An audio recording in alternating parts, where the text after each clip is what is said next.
everyone, it's me. So this week I wanted to talk about misconceptions British people have about Canada. So buckle up. Just on a side note, I am ill. I sound even more nasally than usual and I'm very sorry, so we're just gonna have to get through this. Now, I stream video games on Twitch a couple times a week, and that is primarily, almost exclusively British viewers, again. And I asked everybody, when they think of Canada, what do they picture? Like, what do you think of when you think of Canada? And a lot of that stuff has then led to this video and people's misconceptions of what Canada really is, basically. So without further ado, let's go. One of the misconceptions British people have about Canada is that Canadians are polite and boring. Thank you. I definitely think Canadians, statistically speaking, are very polite. But of course, as with any populations, we have our own idiots. Absolutely. As with any stereotype, it's based somewhere in truth at some point. So yes, Canadians can be very polite, but to think that all Canadians are polite and all Canadians are boring is dumb. You know that's not true. I mean, I can think of a couple Canadians right now that I know personally, not polite, no. Also, this idea that Canada or Canadians are boring, I think maybe this might have come from my one of my previous videos, the one about like English quirks that might be seen as rude in Canada. I thought that video was fine. I thought it might be interesting. People got very upset. Very upset. A lot of British people, I don't know if it was like a defensive thing, but a lot of people were like, well, I never want to go to Canada because it sounds boring and you all sound like sensitive snowflakes. And that's really not the case. If you've ever been to Canada, you probably would know this. Some of the funniest people I know are Canadians. I think, you know, I'm gonna toot the Canada horn. I think Canadians are wonderful. And I don't think we're boring, personally. I mean, you're here watching this video, so, I mean, I must not be incredibly boring, otherwise you wouldn't click it, right? You're still here. You're listening to this. That means I'm not boring. That's a fact. Not really, but I don't think Canadians are boring. I don't think Canadians are polite either.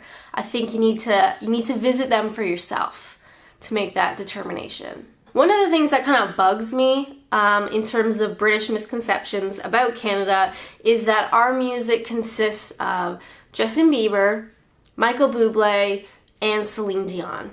And let me tell you, no! I love Michael Bublé, I'll say that right now. I think he's fantastic. Celine Dion and Justin Bieber, I couldn't care less. I started doing this thing on my Facebook page, Adventures and Naps. Every Saturday evening, I do a Canadian music lesson and I post a different artist, Canadian artist, and I post one of their songs that I like and I write a little bit about them and where they're from and all the rest of it. And if you haven't checked that out, go check it out.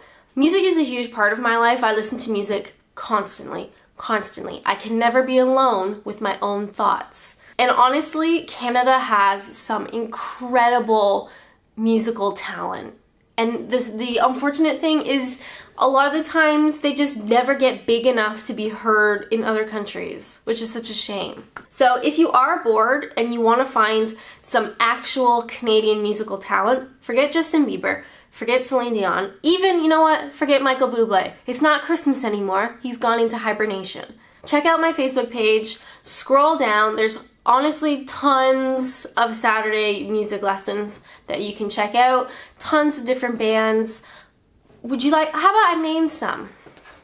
Okay, we have some incredible Canadian artists such as Winter Sleep, Coleman Hell, The Beaches, Deer Rouge, July Talk, Rural Alberta Advantage, City in Color, Half Moon Run, Said the Whale, Leonard Cohen, The Arkells, Arcade Fire, Great Big Sea, Yukon Blonde, Metric, The Sheepdogs, Neil Young, USS, Mounties, Sam Roberts, The Darcys, Glorious Sons, Serena Ryder. Honestly, the list goes on and on.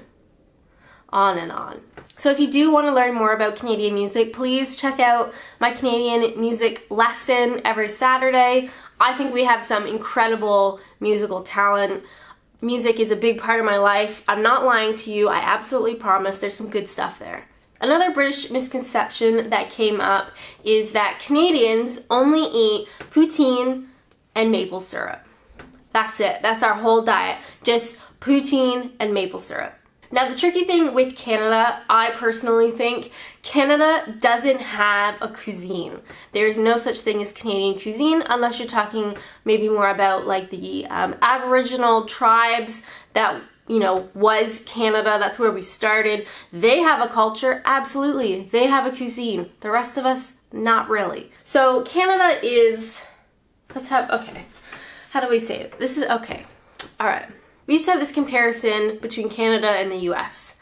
The US is a melting pot.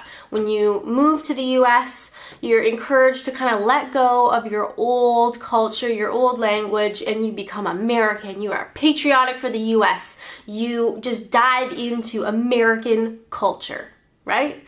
In Canada, people call Canada like a cultural mosaic. So when you move to Canada, you are usually encouraged to keep your own language, to keep your religion, keep your identity. So Canada becomes a mosaic of all these different cultural influences. So it's really hard to pinpoint like what Canadian culture is because we are all so different. That being said, Canada, my opinion, does not have a cuisine. Yes, we are known for poutine, and yes, we are known for maple syrup, and I think both of them are lame. For people who don't know, poutine is basically a better version of chips and gravy that you guys have here in the UK. So it's fries, gravy, and the most important part, cheese curds. Squeaky cheese. We do have like restaurant chains, like Smoke's Poutineery is a big one, and you can get literally any type of poutine you could ever imagine. You want pulled pork on it? You got it. You want any type of meat? You got it. You want a veggie poutine? You got it. There's just a million types of poutine. Me personally, I think poutine is kind of gross. Maple syrup is fine, but it's not like we're sitting in our homes like drinking it. You know, you just put it on your pancakes. Now, when I talk about Canada, I am from Southern Ontario, which is just one small part of a massive, massive country. So obviously it's hard to just generalize, but I'm gonna do it anyway. One of the misconceptions that British people have about Canada, it's always cold. Now, while this might be true for part of the year, yes, Canada has some insane winters. Just no thank you.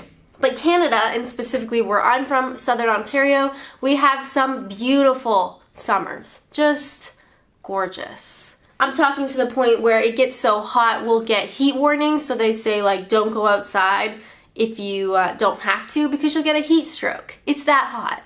Obviously there are other parts of Canada that are not gonna get hot. You start going up north, you start getting like closer to like, you know, the Arctic Circle. It's a bit cold up there in that part of Canada, but for the rest of us, it is not always cold. Canada gets beautiful seasons, all right, just beautiful. Hey Siri, what is the average temperature in Ontario in summer? I found something on the web about what is the average temperature in Ontario in summer. Check it out. Girl, you can't just tell me. Okay, so looking at average Ontario temperatures. Now, it's hard to imagine, but Ontario as a province is huge, massive. So I'm more like Southern Ontario. So we're looking at high temperatures in July, on average, around mid-20s up into the 30s. That's lovely. Hell yeah, sign me up. So the idea that Canada is a frigid wasteland of just snow and polar bears is only true for part of the year. So those are some of the British misconceptions about Canada that we were talking about earlier on Twitch. If you have any other ones, please let me know, especially if you've actually been to Canada. I know a lot of people have opinions, but they've never actually been there. So perhaps if you've been to Canada, let me know what you think. You know, that's it really. I'm gonna go take some cold and flu medicine and maybe just curl up on the floor and die. As always, thank you guys so much for watching, and until next time, bye!